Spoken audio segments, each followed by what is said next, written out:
અથવા ઘૂંટણનો દુખાવો શું કે કયા કારણોસર થતો હોય છે.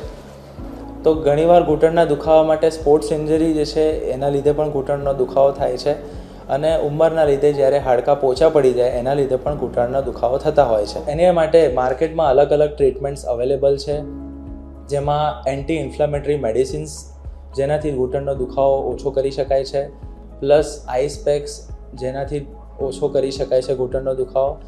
તેમ છતાં એના સિવાય અલ્ટ્રાસાઉન્ડ અને લેસર એપ્લિકેશન જેવી ટ્રીટમેન્ટ પણ અવેલેબલ હોય છે, અને તદુપરાંત અમુક ઘૂંટણની એવી એક્સરસાઇઝ પણ આવે છે જેનાથી ઘૂંટણનો દુખાવો નિવારી શકાય છે. નીના પેઇનના કન્સલ્ટ કરાવવું બહુ જરૂરી હોય છે, કેમ કે આજકાલ આ બહુ જ કોમન તકલીફ છે. તો કોઈ પણ નીનો કન્સલ્ટ ડૉક્ટર જોડે જરૂરથી કરાવવું જોઈએ, અને આના માટે તમે ડૉક્ટર જીવરાજ મહેતા હોસ્પિટલમાં ક્યારેય પણ સંપર્ક કરવા માટે આવી શકો.